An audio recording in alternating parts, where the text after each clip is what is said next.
स्वागत है आपका करियर एकेडमी के यूट्यूब चैनल पर। तो आज की क्लास में मैं आपको पार्लियामेंट के दूसरे पार्ट के बारे में, यानी पार्लियामेंट का जो पहला लेक्चर बनाया था उसके बाद पार्लियामेंट से संबंधित मैं कुछ और क्वेश्चन कराने का प्रयास करूंगा। तो स्टार्ट करते हैं। जैसे कि आपको पता है, पार्लियामेंट जो है, भारत की पार्लियामेंट में दो पार्ट आते हैं, जो लोकसभा और राज्यसभा दो हाउस के रूप में है, और प्रेसिडेंट यानी राष्ट्रपति जो है तीसरे अंग के रूप में होते हैं।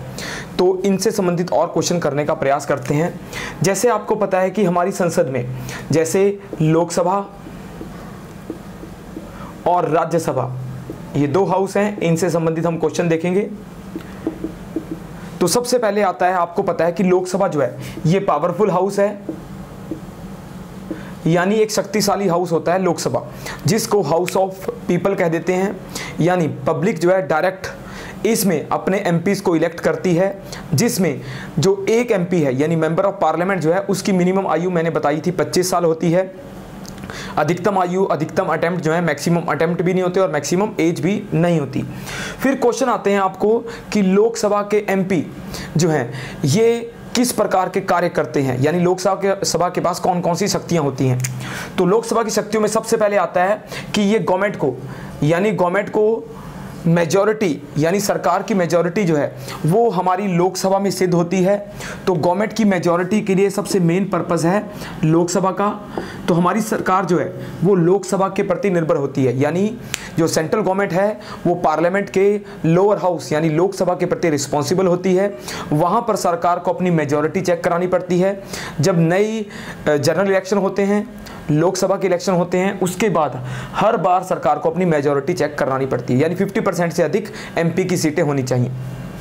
तो मेजॉरिटी के लिए लगातार लोकसभा जो है गवर्नमेंट को अकाउंटेबल रखती है, सरकार की ट्रांसपेरेंसी के लिए कार्य करती है, और सरकार के लिए फाइनेंशियल जो हैं वो भी सारे कार्य जो है पार्लियामेंट का लोअर हाउस ही करता है। फिर क्वेश्चन आता है बजट, यानी लोकसभा के पास बजट से संबंधित शक्तियां हैं। तो बजट में क्वेश्चन आएगा आर्टिकल 112 यानी अंडर आर्टिकल 112, 112 आर्टिकल जो है ये एएफएस यानी एनुअल फाइनेंशियल स्टेटमेंट की बात करता है। एएफएस एक ऐसा स्टेटमेंट होता है जो फाइनेंशियल स्टेटमेंट है भारत का, जिसको नॉर्मली जनरली हम बजट कह देते हैं। तो बजट जो है लोकसभा में इंट्रोड्यूस होता है और लोकसभा की शक्तियां जो हैं बजट पर ज़्यादा होती हैं। तो एएफएस से संबंधित आता है कि मनी बिल, आर्टिकल 110 में आता है मनी बिल।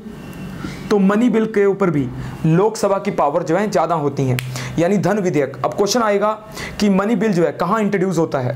तो मनी बिल इंट्रोड्यूस इन लोकसभा ओनली, यानी लोकसभा में ही इंट्रोड्यूस होता है। और मनी बिल पर राज्यसभा की यानी राज्यसभा की शक्तियां कम होती हैं। तो राज्यसभा जो है मनी बिल को 14 डेज डिस्कशन कर सकती है, 14 दिन का उसके ऊपर डिले कर सकती है या डिस्कशन कर सकती है वो, और उसके बाद ऑटोमेटिक जो है मनी बिल अपने आप ही पास हो जाता है। तो लोकसभा फाइनल अथॉरिटी रखती है मनी बिल पर। क्वेश्चन आता है मनी बिल को डिफाइन करना या मनी बिल को बताना कि ये मनी बिल है, इसकी जिम्मेवारी जो है, इसकी रिस्पॉन्सिबिलिटी होती है स्पीकर ऑफ लोकसभा की। तो स्पीकर जो है किसी फाइनेंशियल बिल को या एएफएस में से कुछ पार्ट को मनी बिल डिक्लेयर कर देता है आर्टिकल 110 के तहत। फिर क्वेश्चन आता है कि लोकसभा में आपको पता है कॉन्फिडेंस मोशन और नॉन कॉन्फिडेंस यानी विश्वास मत और अविश्वास मत, ये दो रेजोल्यूशन होते हैं, विश्वास यानी कॉन्फिडेंस मोशन और अविश्वास यानी नॉन कॉन्फिडेंस मोशन। तो विश्वास मत और अविश्वास मत दोनों जो मोशन होते हैं ये सिर्फ लोकसभा में इंट्रोड्यूस होते हैं, यानी लोकसभा में ही ये जो मोशन आते हैं, और इनसे सरकार जो है आमतौर पे कॉन्फिडेंस मोशन जो है गवर्नमेंट या रूलिंग पार्टी खुद इंट्रोड्यूस करती है, जबकि नॉन कॉन्फिडेंस मोशन जो है ओपोजिशन द्वारा इंट्रोड्यूस किया जाता है। इसके अलावा कट मोशन जो है, कट मोशन भी नॉर्मली लोकसभा में इंट्रोड्यूस होते हैं। कट मोशन का मतलब है कटौती प्रस्ताव। तो कटौती प्रस्ताव पर भी लोकसभा की पावर जो है ज़्यादा होती है। इसके अलावा आपको पता है कि लोकसभा जो है हमारे देश में, अगर आप देखोगे कि एक पावरफुल हाउस है जो फाइनेंशियल मैटर में सबसे ज़्यादा वर्क करता है, और गवर्नमेंट की अकाउंटेबिलिटी, गवर्नमेंट की जो मेजोरिटी है वो लोकसभा के ऊपर डिपेंड करती है। इसके अलावा क्वेश्चन आते हैं लोकसभा में मिनिमम कॉरम कितना है, यानी मिनिमम अटेंडेंस कितनी होनी चाहिए एक हाउस को चलाने के लिए। तो लोकसभा में 1/10 यानी 1/10 भाग एमपीज का मिनिमम कोरम होता है, जैसे आपको पता है 552 अधिकतम एमपी हैं या 545 प्रेजेंटली एमपी हैं, तो 545 का 54 एमपी जो है मिनिमम कोरम आएगा, जो एक मीटिंग के संचालन के लिए जरूरी होता है, जिसको हम कोरम कह देते हैं। इसके अलावा क्वेश्चन आते हैं जॉइंट सीटिंग ऑफ पार्लियामेंट, यानी जब कोई ऐसा बिल जो डिस्प्यूटेड हो जाता है, लोकसभा और राज्यसभा में पास नहीं हो पाता, तो उस केस में प्रेसिडेंट जो है लोकसभा राज्यसभा की जॉइंट सीटिंग बुलाता है, यानी संयुक्त अधिवेशन। तो संयुक्त अधिवेशन में दोनों हाउस बैठते हैं एक ही साथ, उसकी अध्यक्षता यानी प्रेसिडेंटशिप जो है उसका अध्यक्ष कौन होता है, जॉइंट सीटिंग का जो अध्यक्ष होता है वो होता है स्पीकर ऑफ लोकसभा, यानी स्पीकर की जिम्मेवारी है कि वो जॉइंट सीटिंग को देखे। ठीक है जी। नेक्स्ट आते हैं क्वेश्चन कि हमारी पार्लियामेंट में आपको पता है लोकसभा राज्यसभा होने के साथ साथ जो राज्यसभा है, राज्यसभा जो है अपर हाउस है, तो अपर हाउस होने के साथ साथ ये राज्यों को रिप्रेजेंटेशन देती है, यानी राज्य या स्टेट, तो स्टेट के लिए रिप्रेजेंटेशन जो है वो राज्यसभा में मिलता है। क्वेश्चन आता है राज्यसभा में अधिकतम एमपी जो है किस स्टेट से आते हैं, तो यूपी आएगा, यूपी की पॉपुलेशन ज़्यादा है और उसका प्रोपोर्शनल रिप्रेजेंटेशन ज़्यादा बनता है। 32 एमपी जो है यूपी के आते हैं राज्यसभा में। इसके अलावा लोकसभा में भी यूपी के ही आते हैं 80 एमपी। ठीक है जी। तो राज्यसभा में यूपी का रिप्रेजेंटेशन ज़्यादा होता है। राज्यसभा वैसे तो पावरफुल हाउस नहीं है, यानी इसके पास उतनी शक्तियाँ नहीं हैं, फिर भी ये लोकसभा को काउंटर करती है, लोकसभा के साथ मिलकर ये किसी भी बिल को पास करती है, और जब तक दोनों हाउस से पास नहीं हो जाता कोई बिल, तब तक जो है बिल प्रॉपर रूप से एक्ट की फॉर्म में नहीं आता। तो लोकसभा राज्यसभा बिल के ऊपर पावर रखती हैं। इसके अलावा राज्यसभा 249 आर्टिकल 249 आर्टिकल में कुछ विशेष शक्तियाँ रखती हैं, जिसके आधार पर वो 2/3 मेजोरिटी के आधार पर किसी ऐसे राज्य जो सब्जेक्ट होता है उसको सेंट्रल गवर्नमेंट को यानी यूनियन सब्जेक्ट में ट्रांसफ़र करा सकती है, और उस पर कानून बनाने की शक्ति जो है संसद को सौंप सकती है। तो आर्टिकल 249। अब क्वेश्चन आएंगे आपको कि राज्यसभा और लोकसभा में जो हमारे आपको पता है बिल मेकिंग या जिसको कह देते हैं लॉ मेकिंग प्रोसेस या लॉ मेकिंग कह देते हैं कानून निर्माण प्रक्रिया, तो लॉ मेकिंग प्रोसेस जो है आपको पता है ये प्रोसेस हमारी पार्लियामेंट की प्रोसेस है। इसमें आपको पता है कोई भी बिल जो है या लोकसभा या राज्यसभा, अब आपको क्वेश्चन आएंगे कि कौन कौन से बिल जो हैं सिर्फ लोकसभा में इंट्रोड्यूस होते हैं और कुछ दोनों हाउस में इंट्रोड्यूस होते हैं। तो जैसे आपको पता है मनी बिल ओनली इंट्रोड्यूस इन लोकसभा। फिर क्वेश्चन आएगा confidence motion, non confidence motion only introduce इन लोकसभा, बजट ओनली इंट्रोड्यूस इन लोकसभा। फिर आते हैं जर्नल बिल। जर्नल बिल जो है कोई भी जर्नल सामान्य बिल जो है ऑर्डिनरी बिल जिसे कहते हैं, ऑर्डिनरी बिल जो है लोकसभा और राज्यसभा में इक्वली यानी both house either house of parliament में इंट्रोड्यूस हो सकता है, यानी किसी भी हाउस में बिल जो है इंट्रोड्यूस हो सकता है। इसके अलावा क्वेश्चन आते हैं अमेंडमेंट बिल यानी कॉन्स्टिट्यूशनल अमेंडमेंट बिल, यानी संविधान को संशोधन करने का जो बिल है, यानी आप जो देखोगे कि कॉन्स्टिट्यूशन में चेंजेस किए जाते हैं तो वो बिल जो है आर्टिकल 368 में आता है, आपको पता है अमेंडमेंट किए जाते हैं। 368 आर्टिकल जो है हमारे प्रोसेस के बारे में बताता है। तो अमेंडमेंट जो बिल है जो कॉन्स्टिट्यूशनल अमेंडमेंट करेंगे वो आइदर हाउस ऑफ पार्लियामेंट यानी लोकसभा में भी और राज्यसभा में दोनों हाउस में इंट्रोड्यूस हो सकता है। नेक्स्ट क्वेश्चन आता है कि हमारी संसद में आपको पता है कोई बिल जो है जब इंट्रोड्यूस होता है लोकसभा में तो लोकसभा से राज्यसभा में, राज्यसभा के बाद जो है कोई भी बिल जो है राष्ट्रपति के पास जाता है। तो राष्ट्रपति जो है फाइनल अथॉरिटी है जो किसी बिल को एक्ट में कन्वर्ट करते हैं। जब राष्ट्रपति लोकसभा राज्यसभा द्वारा पास किसी बिल को साइन कर देते हैं तब वो बिल जो है एक्ट के रूप में कन्वर्ट हो जाता है और उसी दिन से बिल जो है लागू हो जाता है। तो राष्ट्रपति की जो सिग्नेचर पावर है, सिग्नेचर यानी साइन करने की पावर को एसेंट ऑफ प्रेसिडेंट कहते हैं, यानी राष्ट्रपति की सहमति। तो राष्ट्रपति जो है किसी भी बिल को सहमति देते हैं यानी उसके ऊपर सिग्नेचर करते हैं। आमतौर पे सहमति जो है राष्ट्रपति द्वारा सिग्नेचर के द्वारा दी जाती है। कई बार राष्ट्रपति जो है किसी बिल पर अपनी सहमति को रोक सकता है, होल्ड पे दे सकता है, या कई बार किसी बिल पे मना कर सकता है। तो जब राष्ट्रपति किसी बिल को मना करता है तो उस पावर को वीटो पावर के रूप में कहा जाता है। तो प्रेसिडेंट की वीटो पावर में एक आती है एक्सक्लूसिव वीटो। एक्सक्लूसिव वीटो का मतलब है जब राष्ट्रपति किसी बिल पर साइन करने से मना कर देता है, या यानी पूर्णतः वो बिल जो है राष्ट्रपति द्वारा साइन नहीं होता, एक्सक्लूसिव। सेकंड होती है सस्पेंशनरी यानी निलंबनकारी वीटो।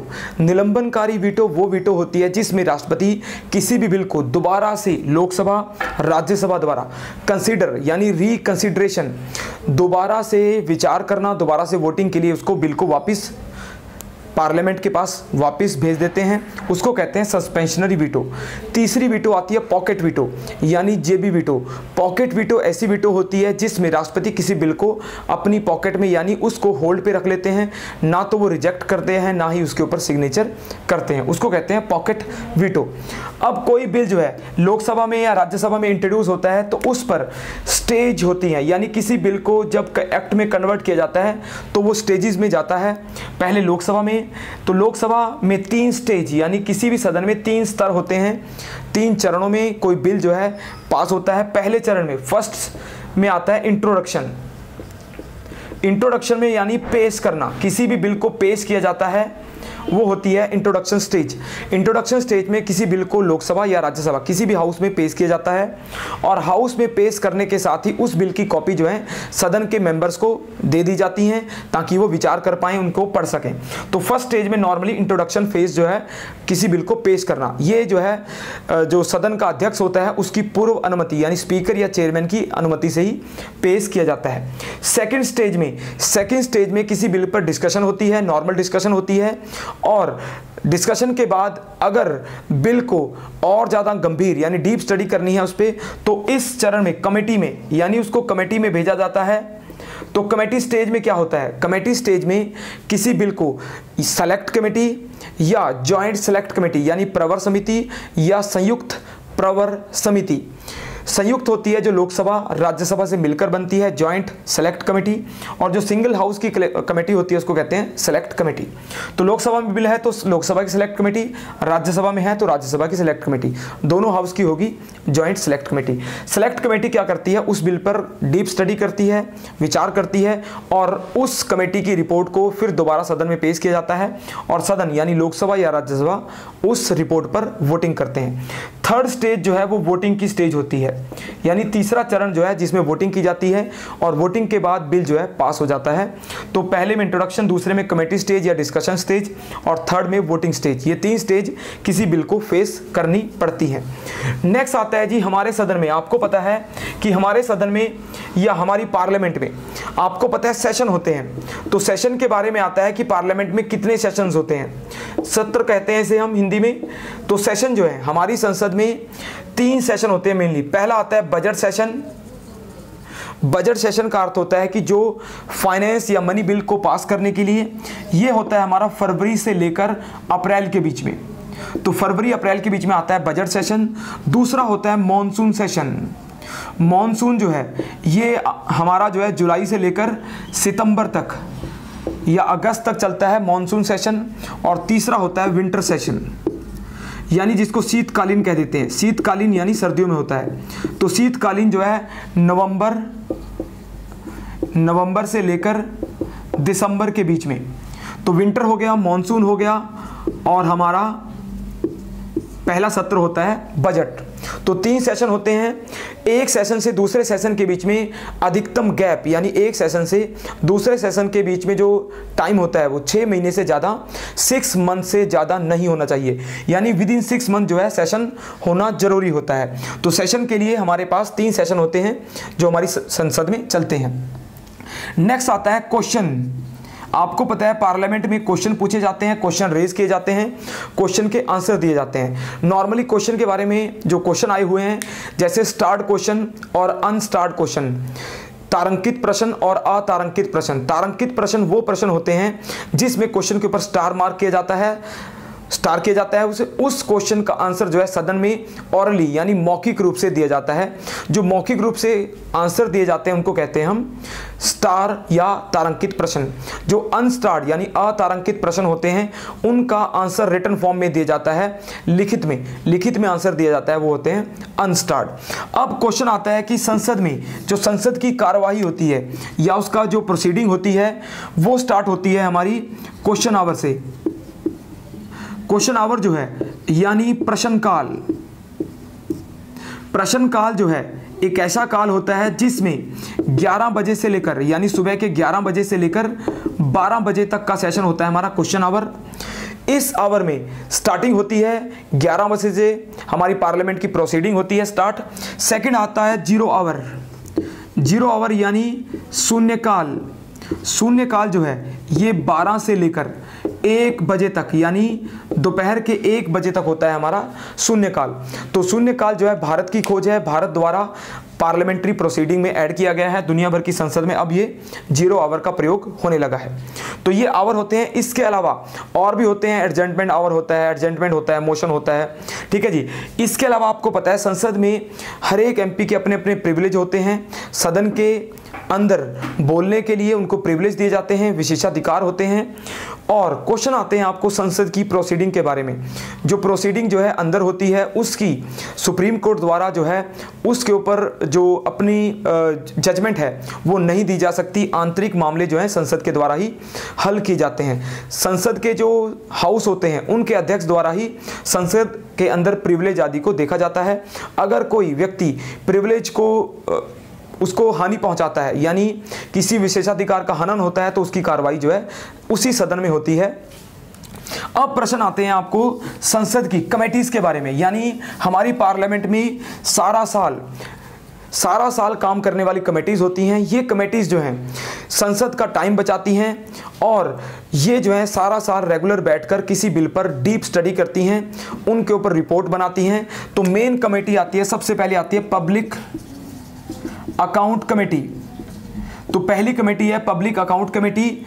ये जो है हमारी सबसे मेन कमेटी होती है जो 1919 से लगातार चल रही है, 1921 से सॉरी। ये सबसे पुरानी कमेटी आती है, पीएसी कह देते हैं, पब्लिक अकाउंट कमेटी। इस कमेटी का अध्यक्ष जो है विपक्ष से होता है और आम तौर पे इस कमेटी का काम है सीएजी रिपोर्ट यानी सीएजी रिपोर्ट को वेरीफाई करना, उसको चेक करना, उसकी ट्रांसपेरेंसी और अकाउंटेबिलिटी को चेक करना। दूसरी कमेटी आती है एस्टीमेट कमेटी यानी प्राक्कलन समिति। प्राक्कलन कमेटी का कार्य होता है हमारे फाइनेंस यानी बजट संबंधी, यानी बजट को चेक करना, उसको रिव्यू करना, उसकी ट्रांसपेरेंसी और उसकी अकाउंटेबिलिटी को, उसके खर्च आदि को देखना। ये एस्टीमेट कमेटी का काम होता है। ये सिर्फ लोकसभा से बनती है हमारी एस्टीमेट कमेटी, जबकि पब्लिक अकाउंट कमेटी में लोकसभा प्लस राज्यसभा के सदस्य होते हैं। इसके अलावा रूल कमेटीज होती हैं, प्रिविलेज कमेटीज होती हैं, वो अलग अलग कमेटीज होती हैं। पब्लिक सेक्टर अंडरटेकिंग होते हैं, पीएसयू कमेटीज होती हैं, उनकी भी कमेटीज होती हैं। मेन कमेटी 2 हैं जो आमतौर पे संसद में सारा साल कार्य करती हैं और मुख्य रूप से इसका काम है सीएजी की रिपोर्ट को और एस्टीमेट कमेटी का काम है हमारे बजट संबंधी प्रस्तावों को चेक करना। तो ये क्वेश्चन मैंने आमतौर पे आपको पार्लियामेंट में यूज होने वाले जो कार्य हैं उनके बारे में बताए। तो पार्लियामेंट जो है आपको पता है हमारे देश की सबसे बड़ी रूल मेकिंग बॉडी है, ठीक है जी। इसके अलावा कुछ और क्वेश्चन आ जाते हैं, मैं आपको नॉर्मली डिस्कस कर देता हूं। सबसे पहले आता है कि पार्लियामेंट जो है आपको पता है राष्ट्रपति को इंपीचमेंट करने की जो शक्ति है, पावर है, वो रखती है, यानी राष्ट्रपति को इंपीच किया जाता है। राष्ट्रपति के ऊपर महाभियोग जो है संसद के द्वारा ही लगाया जाता है। इसके अलावा पार्लियामेंट जो है रूल मेकिंग करती है, सारे देश के लिए रूल मेकिंग करती है।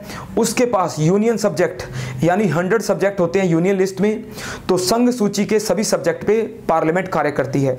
इसके अलावा कॉन्करेंट जो लिस्ट है, कॉन्करेंट लिस्ट पर भी कार्य करती है। जो समवर्ती सूची के विषय हैं उनके ऊपर भी कार्य करती है हमारी संसद। स्टेट लिस्ट के सब्जेक्ट होते हैं उन पे राज्य सरकार कार्य करती है। इसके अलावा क्वेश्चन आते हैं रेजिड्यूरी पावर यानी अवशिष्ट शक्तियां। क्वेश्चन आता है कि रेजिड्यूरी पावर जो है अवशिष्ट शक्तियों पर किसकी पावर होती है या कौन उस पर कार्य करता है। तो पार्लियामेंट जो है रेजिड्यूरी पावर पर शक्ति रखती है, यानी हमारे देश में केवल संसद द्वारा रेजिड्यूरी पावर पर कानून बनाए जाते हैं। ठीक है जी, रेजिडुअरी पावर आएगी तो संसद आपको लगाना पड़ेगा। इसके बाद क्वेश्चन आते हैं आपको कि भारत में संविधान को अमेंड करना यानी कॉन्स्टिट्यूशनल अमेंडमेंट जो है या अमेंडमेंट पावर जो है संसद के पास होती है। संसद के दोनों हाउस जो हैं किसी बिल के द्वारा हमारे जो संविधान होता है उसको अमेंड करते हैं। तो अमेंडमेंट आपको पता है 368 का पार्ट आता है, यानी 368 आर्टिकल कॉन्स्टिट्यूशनल अमेंडमेंट को शो करता है। यहीं से हमारे अमेंडमेंट जो हैं होते हैं। अमेंडमेंट के लिए हमारे पास 3 प्रकार के अमेंडमेंट होते हैं। पहला है जो मेजॉरिटी यानी सिंपल मेजॉरिटी का फंक्शन होता है, जिसमें संसद जो है नॉर्मल मेजॉरिटी से, संसद मुख्य रूप से मेजॉरिटी द्वारा संविधान के मेजर पार्ट को या मुख्य भागों को अमेंड कर सकती है। इसमें ऐसे प्रावधान, ऐसे आर्टिकल आते हैं जो सिंपल हैं, जिनका ज़्यादा प्रभाव नहीं होता, वो नॉर्मल मेजॉरिटी से अमेंड होते हैं। कुछ ऐसे अमेंडमेंट होते हैं जो टफ होते हैं और संविधान में जिनका प्रभाव ज़्यादा होता है, उनके लिए पार्लियामेंट की बड़ी मेजॉरिटी यानी स्पेशल मेजॉरिटी चाहिए। तो स्पेशल मेजॉरिटी का अर्थ होता है 2/3 मेजॉरिटी यानी 2/3 बहुमत। संसद जब 2/3 बहुमत से किसी बिल को पास करती है तो इससे संविधान के कुछ मेजर पार्ट जो हैं, कुछ मेजर प्रोविज़न जो है अमेंड हो जाते हैं। तीसरा आता है जी स्पेशल, यानी स्पेशल मेजॉरिटी के साथ कुछ और भी ऐसे प्रोविज़न हैं जिनको अमेंड करना विद हाफ स्टेट यानी आधे राज्य। भारत के कुछ ऐसे प्रोविज़न हैं जिनमें आधे राज्यों की परमिशन जरूरी है प्लस 2/3 बहुमत भी जरूरी है। तो आपको पता है राष्ट्रपति की शक्तियां हों या भारत में पार्लियामेंट्री पावर्स हों या जुडिशियल पावर हों, ऐसी शक्तियों को अमेंड करने के लिए special majority with half state यानी ऐसा जिसमें 2/3 बहुमत के साथ साथ आधे राज्य यानी 29 स्टेट के अंदर से 15 राज्यों की सहमति जरूरी है। जैसे जीएसटी, आपको पता है जीएसटी बिल पर संसद ने 2/3 बहुमत से पास किया, फिर उसको आधे राज्यों से उसको सहमति दिलाई है। तो जैसे पहले बार जो सहमति दी थी वो असम असेंबली ने दी थी, तो ये उसी प्रकार का बिल था जिसमें special majority with half state. तो हमारे कॉन्स्टिट्यूशन को अमेंड करने के लिए मेजॉरिटी पहली होती है सिंपल मेजॉरिटी, दूसरी होती है स्पेशल मेजॉरिटी 2/3 और तीसरी होती है special majority with half state. तो ये जो है अमेंडमेंट प्रोसीजर है जो 368 पार्ट में हमारे संविधान में होता है। तो मैंने आपको इस लेक्चर में पार्लियामेंट्री पावर, पार्लियामेंट के फंक्शन, कमेटीज आदि के बारे में बताने का प्रयास किया है। मुझे उम्मीद है कि ये लेक्चर आपको पसंद आया होगा। तो धन्यवाद।